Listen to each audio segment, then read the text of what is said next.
fabled heat, where magic meets desire. Subscribe to ignite the fantasy. The blue light of the phone screen was the only sun I ever saw. It was a cold, artificial star that burned my retinas late into the night, promising connection but delivering only a hollow ache in the center of my chest. My name is Elara, and until Tuesday I was dead.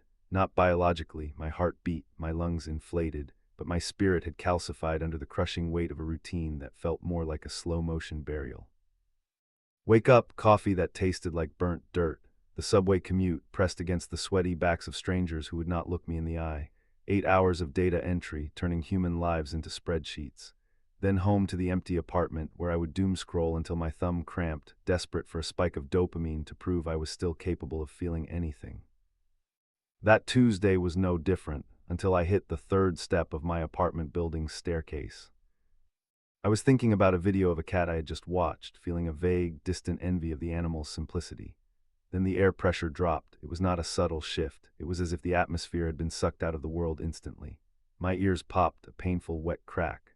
The peeling beige wallpaper of the stairwell began to liquefy, swirling into impossible geometries, fractals of bruised purple and bile yellow that spun faster and faster until they bled into a uniform, oppressive gray.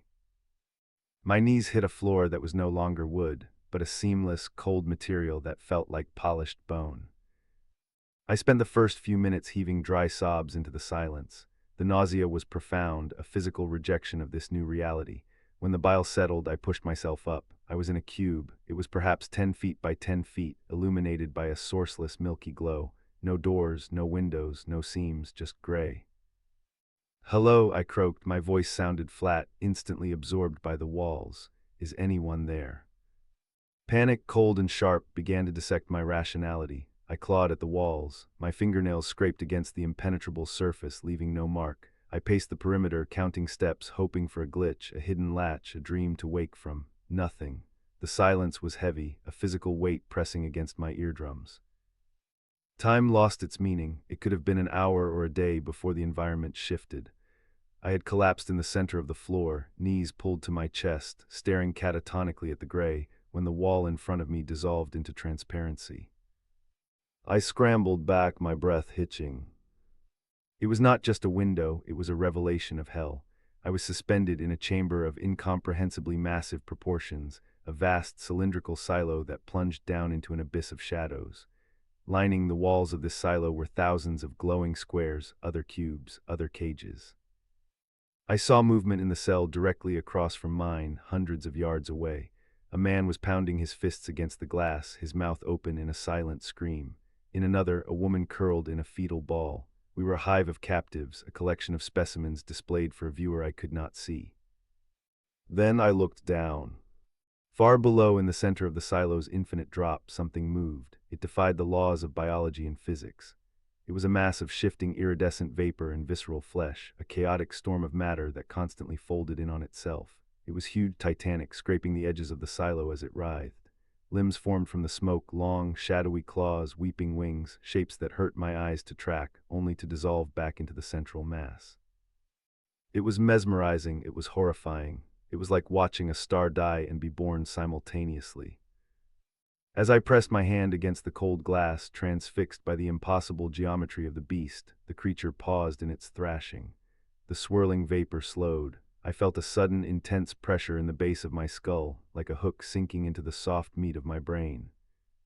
And then the monster screamed. It was not a sound, it was a weapon. I collapsed, clutching my head as the noise tore through the glass, through my flesh, and into the marrow of my bones. It sounded like 1,000 tectonic plates grinding together, overlaid with the shrieking of dying stars. It was the sound of absolute, unadulterated agony. I writhed on the floor, my throat raw as I added my own screams to the cacophony, begging for it to stop, begging for death, begging for silence. My vision blurred with red and white static. The pain was absolute. It erased me. Just as I thought my heart would burst from the sheer trauma of the noise, silence slammed back into the cell like a physical blow. I lay gasping, drool pooling on the gray floor, my body trembling with aftershocks. A broken whimper escaped my lips. Why? It was a useless shard of a word. Why me?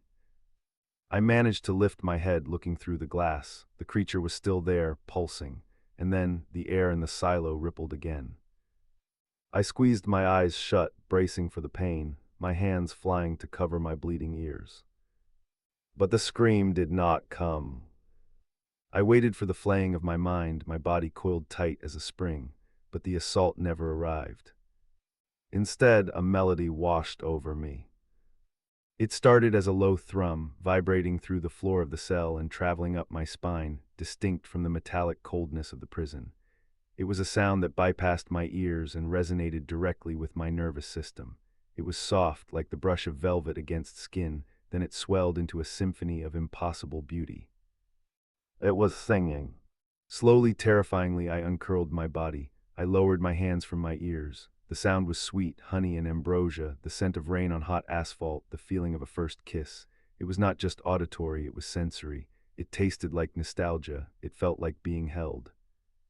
I dragged myself to the glass wall, pressing my cheek against it. Below, the chaotic mass of the monster had smoothed.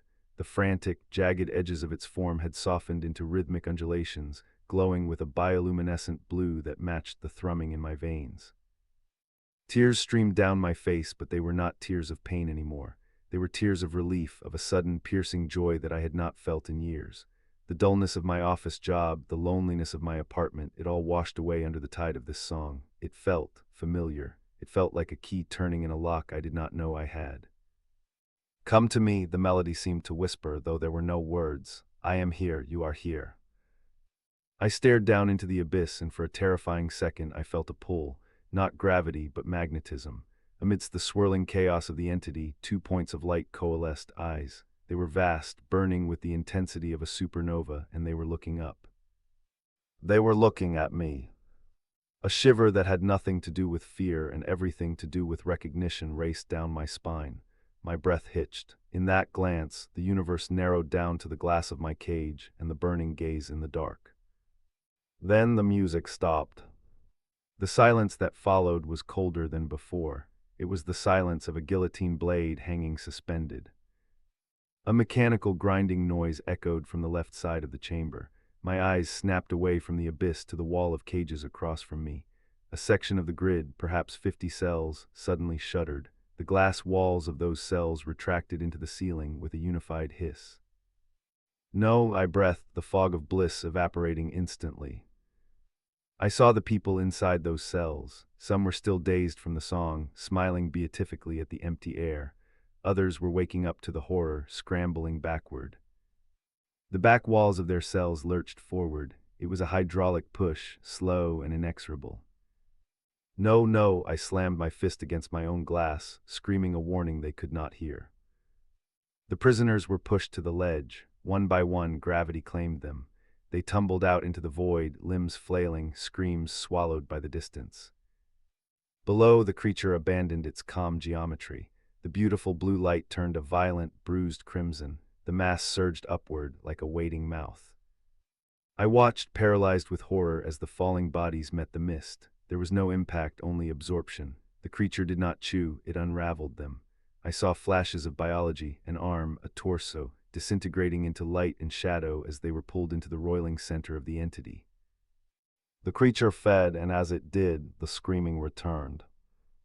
The shockwave hit me again, buckling my knees. I crawled to the corner of my cell, sobbing, trying to reconcile the heavenly song with this visceral butchery. This thing was a god and a devil in the same breath. It gave ecstasy, and it took life. The cycle repeated, hours blurred, scream, pain, song, bliss, feeding, horror. I lost track of how many batches fell. I stopped watching the slaughter, curling up and covering my head, only uncurling when the singing began. It became a drug. I found myself craving the song, needing it to survive the intervals of pain. And every time the song returned, it was faster, sweeter, more focused. I noticed something else too. The screaming became shorter. The singing lasted longer. It was learning.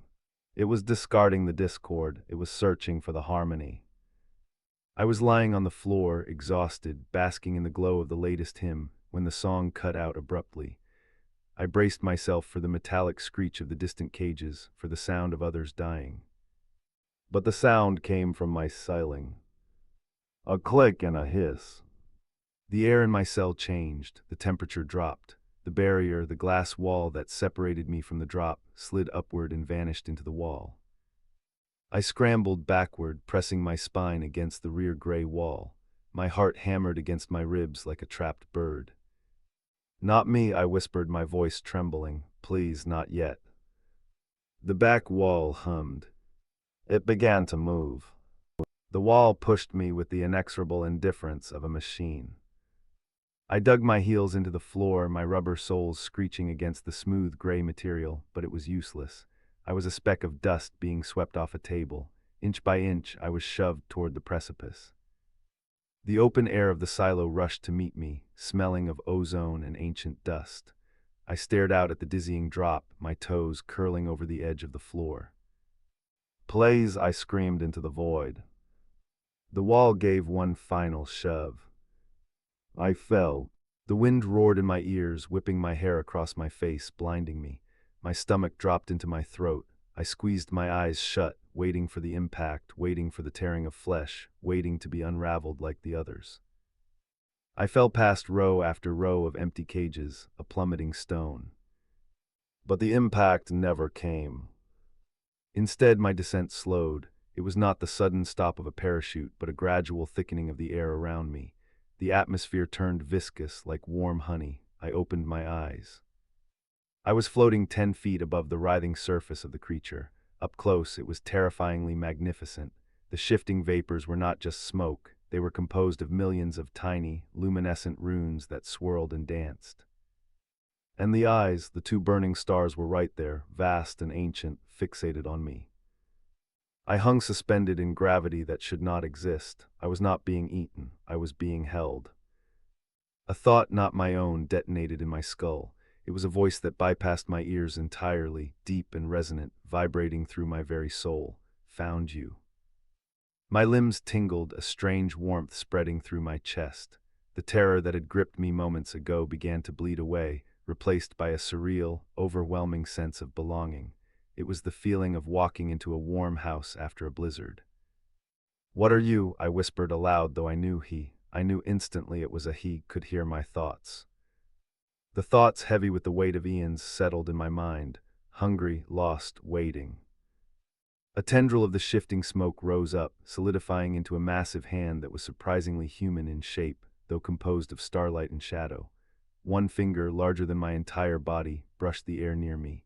The sensation was electric, a jolt of pleasure that arched my back and forced a gasp from my lips. The others, the voice explained, the tone a complex harmony of sorrow and discovery. They were dissonance, static. You are the resonance. The realization hit me with the force of a physical blow. The singing, it had not been a lure for food. It had been a sonar ping, a mating call. He was not eating the others because he was cruel. He was consuming them because they were noise, debris in his search for the signal. "For me, Elara," he spoke my name in my mind, and the sound was a physical caress.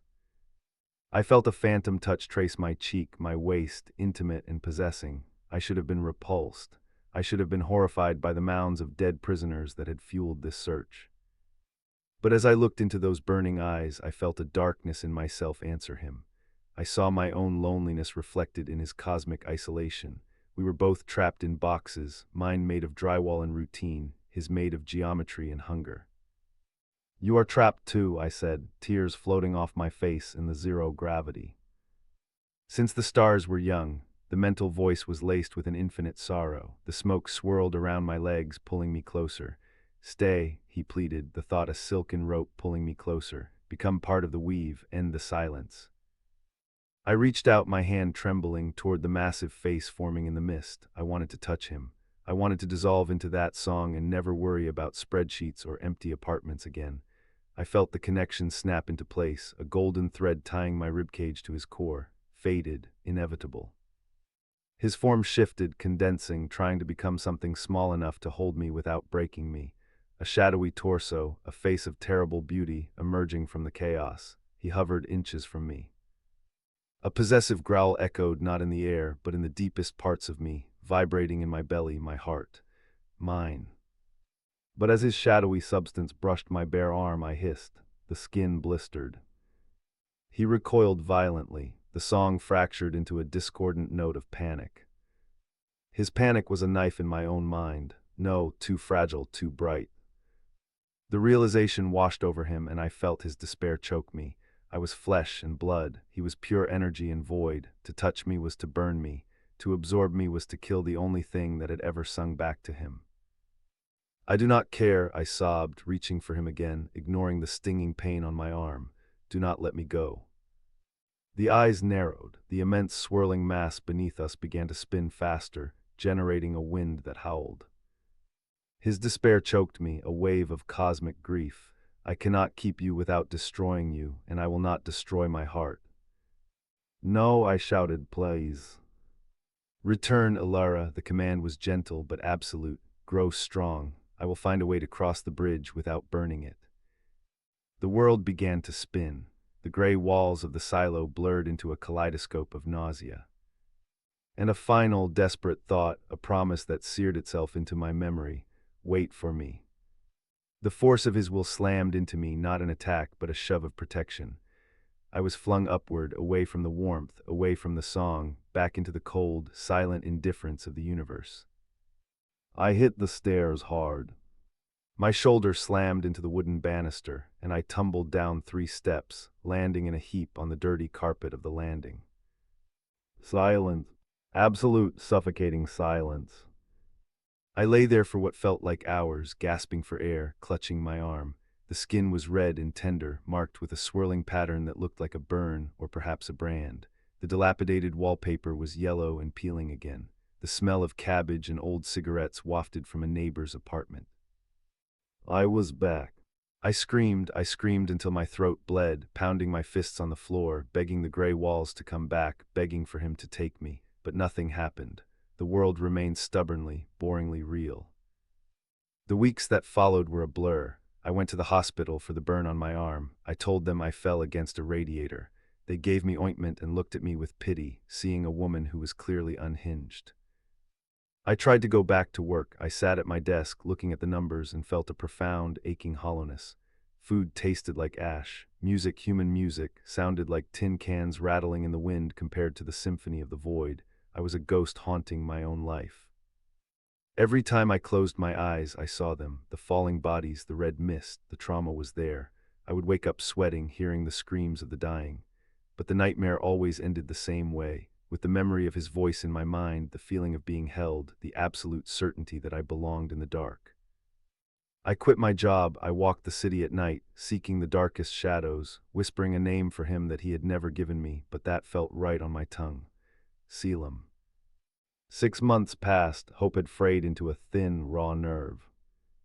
I was lying on my bed, staring at the water stains on the ceiling, the silence of my apartment a physical weight.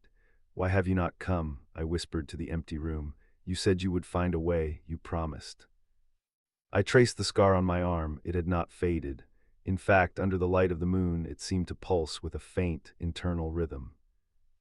And then the air changed. The pressure in the room dropped, my ears popping softly.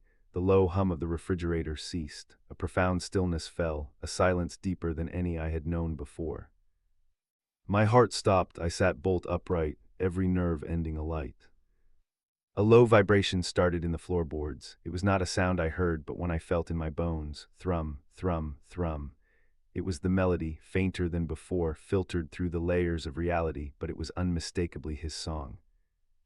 The shadows in the corner of the room, where the moonlight did not reach, began to deepen. They did not just stretch, they pooled, turning from gray to an impossible, light-devouring black. They detached from the wall, swirling, folding in on themselves until they began to take the shape of a man, tall, broad-shouldered, composed of darkness and flickering starlight. 2 burning eyes opened in the gloom. A smile, genuine and terrified and ecstatic, broke across my face.